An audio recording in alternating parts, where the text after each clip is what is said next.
The people in this crowd will soon be among almost 40,000 who have seen a new science fiction movie at North Park Cinema 2. The movie is called Star Wars, and since it opened here 9 days ago, capacity crowds have filled the 1,100 seats in the theater almost daily. In only 9 days, Star Wars has grossed more money than any movie in Dallas history, although the manager of the theater will not yet release the exact amount of profits. Star Wars has been a good luck charm for theaters throughout the country. The movie made $2.6 million nationally during the first 3 days it played. Although lines at North Park Cinema stretched to more than a half-mile long and the movie cost $3.75 a person, no one tonight seemed to mind the crowds. Why are you waiting in such a long line to see a movie? Well, we've just been looking forward to seeing it. We've waited about a week. We were hoping the lines had kind of diminished, but we just kind of wanted to see it tonight. We're pretty enthusiastic about space program and things along that nature. Well, I'm a real science fiction fan. I've got hundreds of science fiction books at home, and I think this is going to be a science fiction classic. The distributors of the family science fiction movie, 20th Century Fox, have been near the top of the New York Stock Exchange during the past week because of Star Wars box office success. If the movie continues to draw the crowds and money it has during these early weeks, the North Park theater manager says Star Wars will go on to break all existing motion picture records.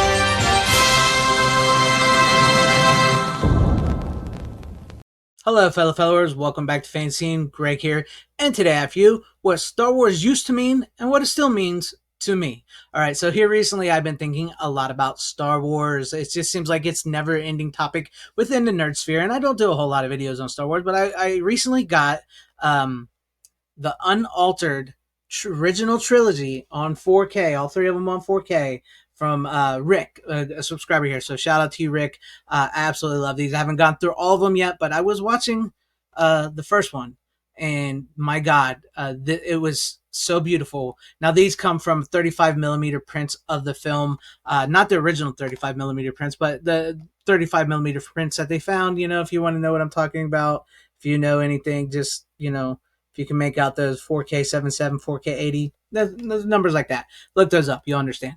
But you know, these are the closest the movies will ever come to being the original, the way they originally looked, the way you probably originally saw them growing up as a kid, right?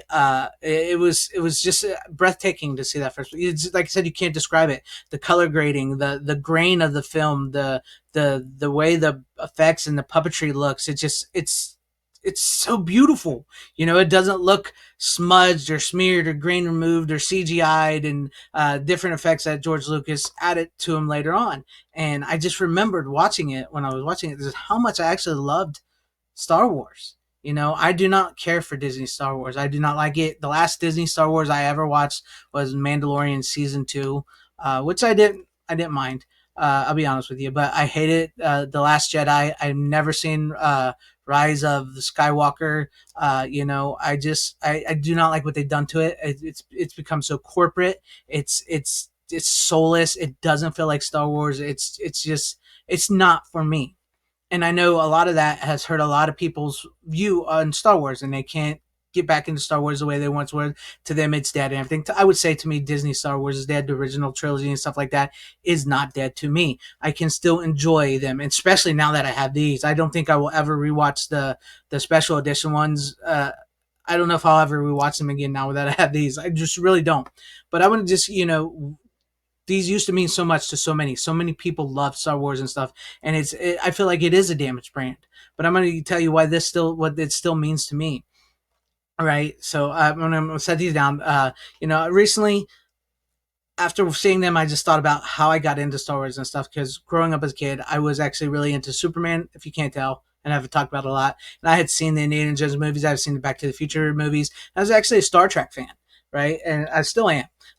But I was like, I want to say like maybe 9, maybe 8 or 9. I was at a friend's house, and he had the VHS set of Star Wars, and I was like, hey, let's watch this first Star Wars. I've never seen those. And he's like, you've never seen those? I'm like, no, I haven't. Let's check them out. So we watched the first Star Wars, and I was blown away. There is really, truly something about that first movie when you see it for the first time. It gets to you. It truly is. There's something magnificent about that movie, and it just hits you just right. And so when I got home, I begged my dad to take me to the video store, and I rented all the original movies, and I watched them over and over again. And then eventually, I did buy my own VHS copies, and these are my actual VHS copies I grew up with as a kid. I've kept on to them all these years.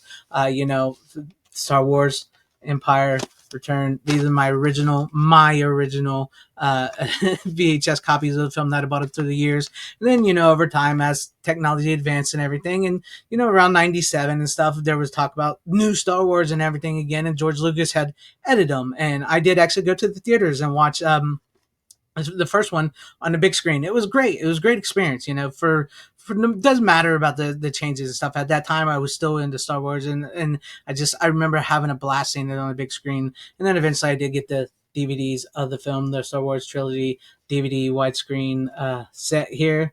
Of course, the camera would blur, but I did get that. There, you guys have it. These are widescreen.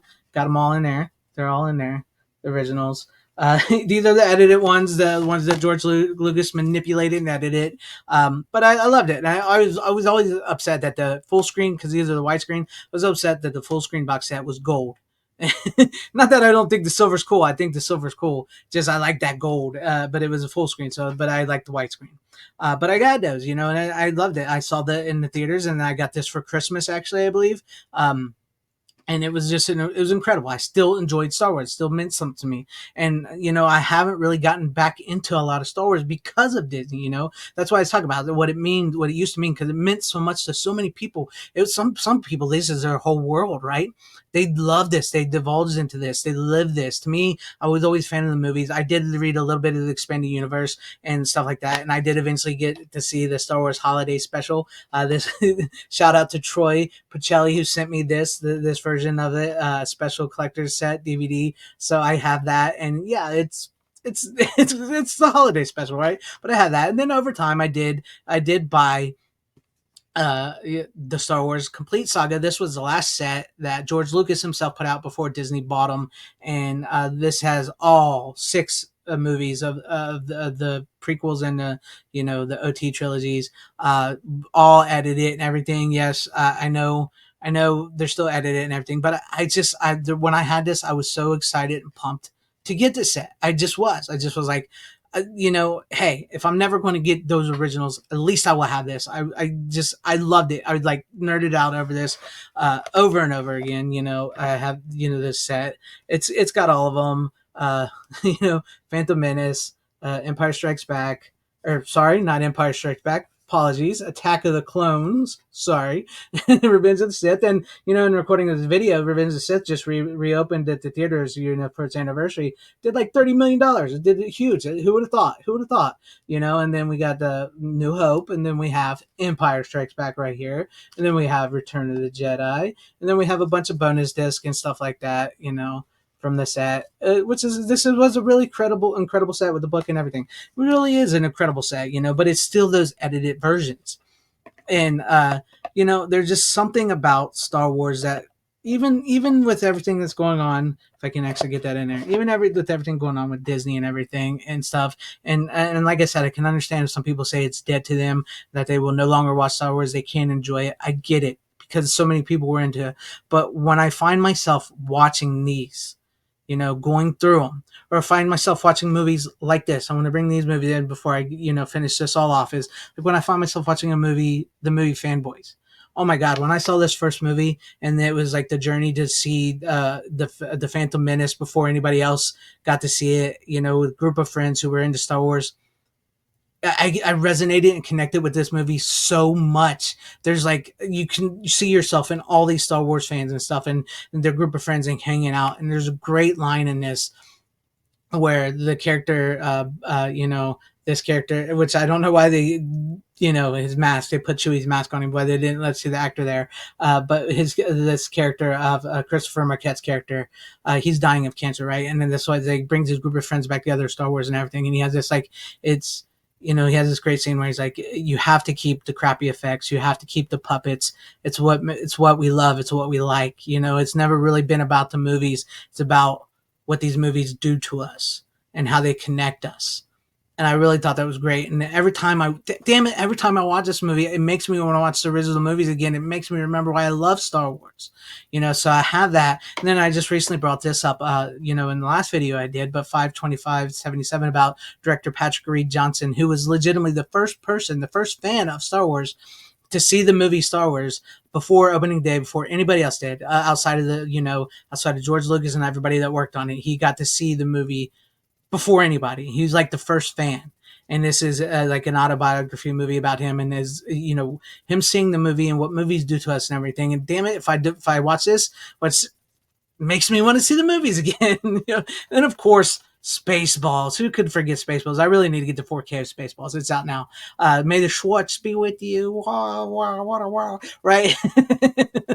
Funny, she doesn't look Drush. But this movie is great. I love this movie. It's hilarious, and it shows you the power of the original Star Wars. And yes, once I see this, I always want to watch the original Star Wars again. So Star Wars has meant so much to so many people in so many different ways, and it still means a lot to so many people. And I think that's why so many people still get so upset when they see the Disney Star Wars and what it's done. And in my opinion, sometimes it's okay to let things in. Stories have a beginning, a middle, and an end. I think we're told a great story with the first 6 movies. And if there was never anything else made about it ever again, I would have been happy, because I can revisit that story over and over again on my physical copies and everything. And those still mean something to me. Those still mean something to me. I can still rewatch those. I can still see them, especially now that I have the unedited, unaltered versions of the film. They still mean something to me. I still enjoy them. And like I said, I'm not really a prequel hater, and I like Revenge of the Sith. Do I have problems with the prequels? Yeah, I do. But I can still enjoy these. And when I get into movies like these, it makes me want to rewatch them, and it shows me the power of these and that they still mean something to me. No, I don't count Disney Star Wars. I don't watch it. I don't like it. I've pushed it out of mind, and for better or worse, I can still enjoy Star Wars. Is Star Wars dead? Not these. Maybe Disney Star Wars, but not these.